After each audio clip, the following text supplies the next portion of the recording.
Welcome back, folks, to Let's Play Ultima 9 Ascension, and we left off before we continue to explore the dungeon/mine of Covetous. I don't think there's too much left of it. There are a few things I need to talk about, starting with blackrock, some of which is right here. Remember earlier in the dungeon when I said that we hadn't encountered blackrock since Ultima 7?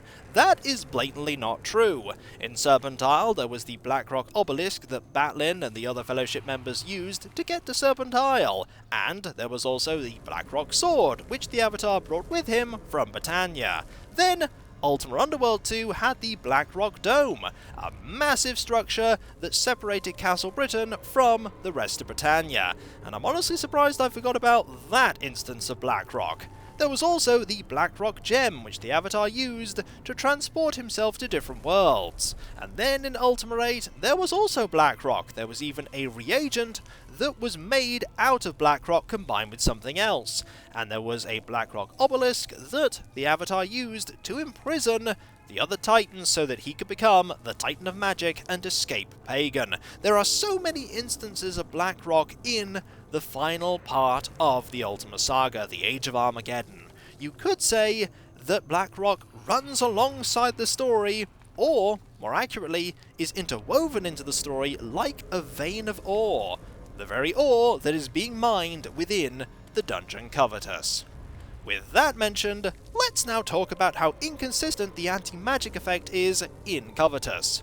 We know that magic healing potions don't work. Serpentine works because it's not magical. We also know that trying to cast spells within Covetous doesn't work, but spells that have already been cast before you go into Covetous persist. And then there is the Crown of Radiance that we found just a little bit ago. And if you look at this bit of blackrock, you can clearly see that that crown is anything but circular, but that's besides the point. It should not be shedding light right now. Its magic effect should be suppressed, and yet it isn't. If we equip this sword here, it sheds light as well, and it even has the flame property. And if we equip this sword, it also sheds light, a cooler light, and it has the cold property. But neither of those weapons count as magic weapons down here for the purpose of defeating enemies that are vulnerable to magic weapons, like ghosts, and there are quite a few ghosts here. I'm not going to say no to the anti-magic effect being spotty, however, because it means I can have light and use my awesome two-handed sword. If it did work properly, I'd have to hold a torch and use one of my one-handed weapons, and I'd be having that much more difficult a time defeating the skeletons down here. As for what we managed to achieve recently, we now have the Glyph of Sacrifice, which we got from the column.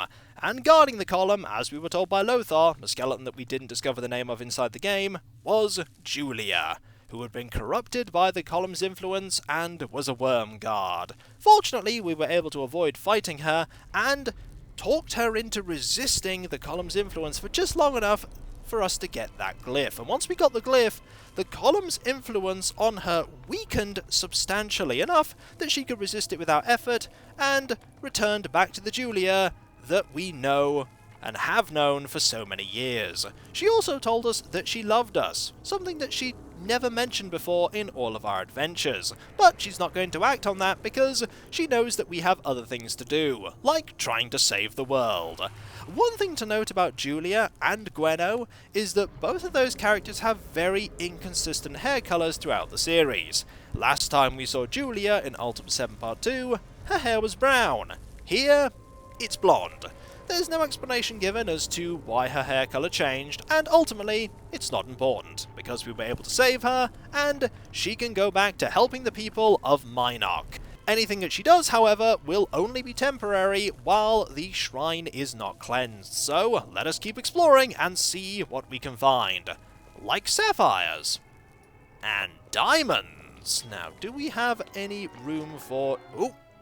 There's a ghost there! The combat music warned me that something was about to happen. Now, can we make some room?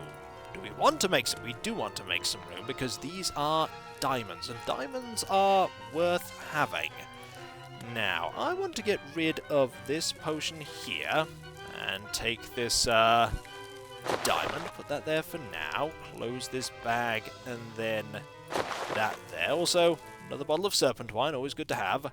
Don't want to get rid of anything there. We'll get rid of this potion as well. And I believe there is a diamond. Where is there a diamond? There's a diamond right here. Good. Let's just grab that. And then we will move on. Ooh, there are 2 more diamonds. Want those as well. But we want to have some room free so that we can, you know what, we'll get rid of this potion and this potion as well. We want some room free so that we can deal with skeleton rib cages. 2 inventory spaces should be sufficient. And there we go. We only really want the diamonds, and we want to avoid you. Excuse me. Coming through. Now, the way we want to go is we want to head west. And we also want to get through there. Thank you very much. And I think the best way to do that is not to go that way, but to go back this way. There's a ghost there. We'll just ignore you. For there was a path we did not take. Unfortunately, this involves going underwater, but if we limit our time underwater, we should not have a problem. That is the path we would have emerged from had we have taken that small side route down. And here we are, back in the main flooded area. Gotta get some air. There we go. And we want to go this way. You'd have to look around this room to see that there is another path. But this is the way to progress. To the Lich. We do have to fight that Lich. We do need that orb so that we can trade it to the leader of the Gypsies for the Sigil of Sacrifice. The final thing we need to cleanse the shrine. This area is not that long a swim. Now let's get our sword ready because, well, we're not going to be fighting either of you, are we? So let us just move past you. And I don't know why you're a far more solid ghost than all the others, but either way. No way we can go here. Apart from here. Or explosions that we really should have been killed by. But either way, we're through. And I see a zombie. Jump up to here. There we go. Zombie has noticed us. Have at thee! I think zombies poison when they hit you. I haven't really been hit by a zombie to find out. But that may be important when we fight the Lich, because the Lich, after all, is a master of the undead. And a powerful foe. The first true boss of the game. The other encounters that we faced so far have been minor in comparison. Now, we could go that way. You know what? I think I'm going to go this way. It's probably safer than going the other way. I think the other way has a skeleton that we'd end up fighting. Now, there's you. We're just going to lure you away from this door. This door that seems far older than the mine. Yeah, I think that's the tunnel that has the skeletons in it. There we go. Just pop to here. Close this up, and you can't follow me. Ha ha! At least I hope you can't. You nearly followed me, but you forgot that you're a ghost. Oh, and a skeleton! Have at thee! You're gone. Let's take this, I will take this bone. Why not? Tell you why not, there are a few bones just lying around here, but I think we'll be alright. One must sacrifice the Sword Wraith's bane to enter the Lich's reign. This plaque is talking about the sword we used to defeat Lothar. A sword that, I might add, would be very useful against the Lich because it deals extra damage to the undead. But the game says we must, so we must. And to make sure you can't get it back, it fades out of existence. So, no undead slaying sword for us. Unfortunate, but what can you do? But what you can do, apparently, is you can take advantage of quirks in the engine and various minor exploits to keep the sword.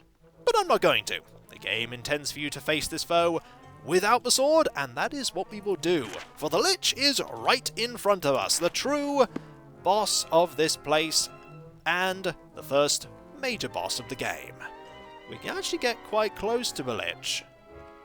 The Lich does look sinister. I have to commend the developers of the game, for making the Liches scary.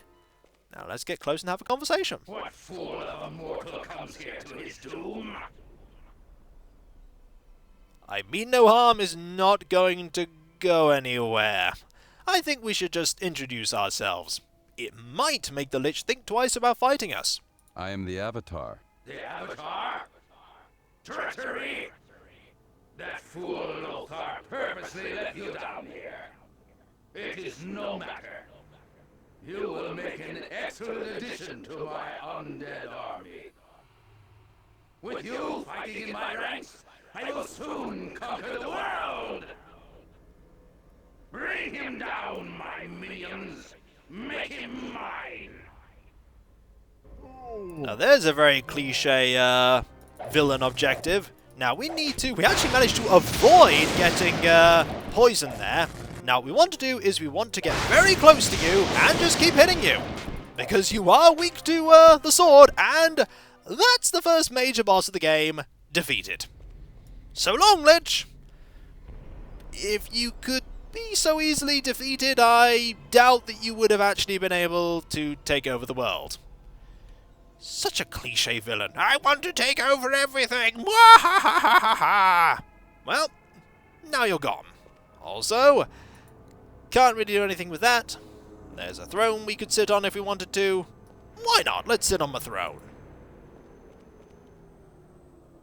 Now we rule Covetous! We even have the crown to make it look that little bit more official, but we have things to do. Also, why put skulls on the corners of your table? The corners are just fine to have candles on them as they are. We need to use this orb. This is not the orb we're looking for, but it does reveal this way here.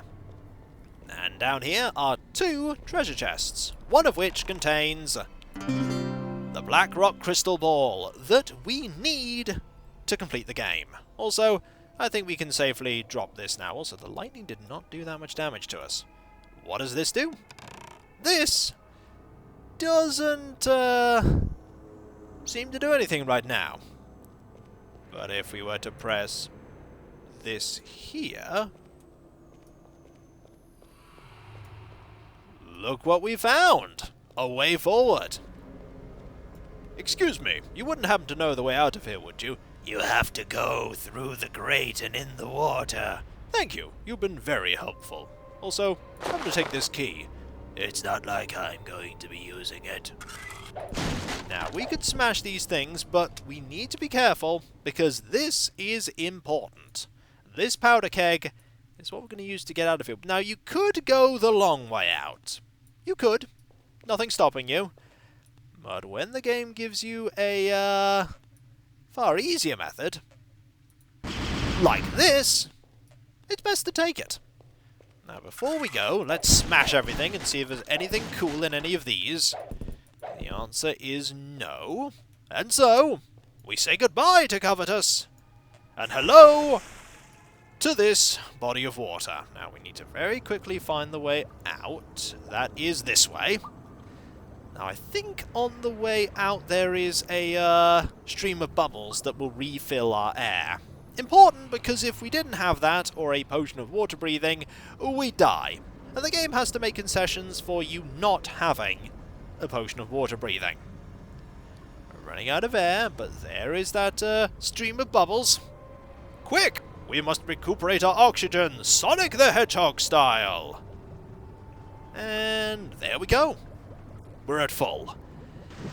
And you can tell when we've left the dungeon because we suddenly hear all of the sounds of the outside. Now, what time of day is it? Is it day? Because if it is, we do not need this crown on. And it is day! Hurrah! Now, let's see if we can... Now, there's the column. There's the column, so we will go this way and see if we can find a route back to Minok. Maybe we'll find Julia there as well. We'll have to check once we've cleansed the shrine. Okay, first things first. Helmet back on, because we need that defense. There we go. Definitely want to keep a hold of that crown, though. Very useful. Doesn't seem like that way is going to help us, but this way might help us if we can jump up to there. We might not be able to jump up to there. There's definitely a way that we can... Oh, we don't need to jump. We can just walk. There we go. Ah, the undead. Hello. Don't mind me. I'm just going to avoid you. Never mind, I'm not going to avoid you. How about they? I actually have, no need to fight you. I'm just going to go this way. And have at thee with you! Oh, skeleton's back. That is unfortunate. If you don't mind, I just want to take care of you, grab this gold, and flee. Now, I don't know how far the skeleton is going to pursue us. The skeleton may actually pursue us for quite a ways. Nope. Skeleton has given up. Good. Excellent. Now, let us go to the leader of the Gypsies. Hello, giant butterfly. How goes it? I wonder what happened to the magic sword that we gave up. Maybe it has returned to where it was. Maybe it has gone somewhere completely different. Either way, we don't need it anymore. What we do need is the sigil.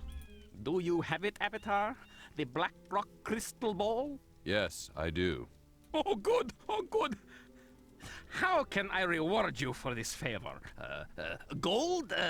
No? We don't want gold. We want what was promised. Keep your gold. I need the blue lens and the sigil.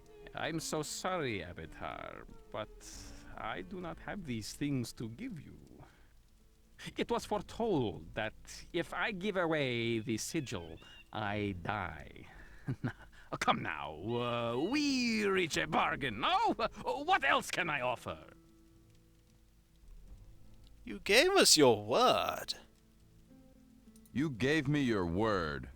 What kind of man are you? Oh, please, Avatar, surely there is something I can give you. Let me ask your crystal ball a single question. That I can do. What will happen to the Gypsies if they do not help me find the blue lens and the sigil that I need?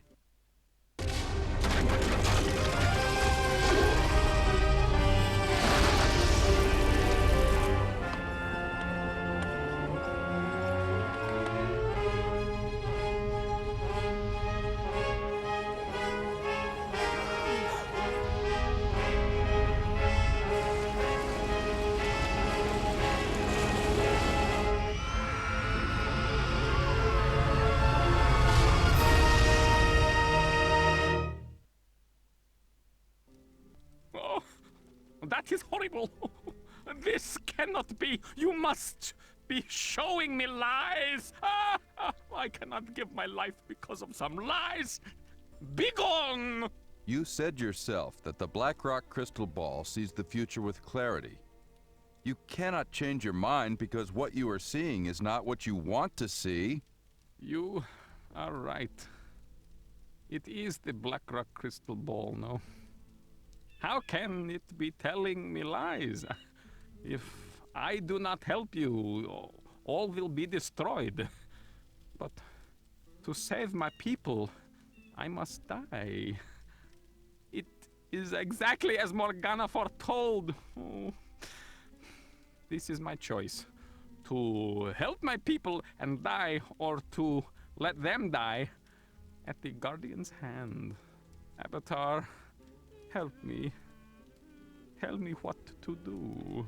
I can't tell you what to do, Rambaro. You must do what is in your heart. Before you make a decision, ask yourself this question. Is this not the city of sacrifice? You are right. For generations, the Gypsy people have lived by the virtue of sacrifice. This tradition I cannot ignore. My people, my beloved people, it was foretold many years ago that I would have the privilege of saving the Gypsies from destruction. I am honored to tell you that time it has come, and so that you live I sacrifice my life. I give to the Avatar my possessions. Here is the key to the chest in my wagon. In this chest, you will find what you need. You must succeed in restoring virtue to my Nock Avatar. Remember all the Gypsies have done for you, now and in the past. I do not want my sacrifice to be in vain. Remember, my people, through sacrifice do you receive the greatest rewards.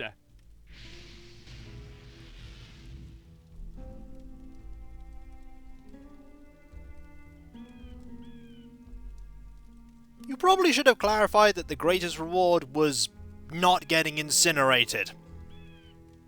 Probably should have. But either way, we now have what we need. The key to get the sigil. And the lens. And when we come back, folks, we will get those things and then cleanse the Shrine of Sacrifice. Did a brave thing, sacrificing his life to save his people and Britannia. Your sacrifice will not be forgotten. It will not be forgotten. And so, I'll catch you next time, folks, and I'll see you then. Later.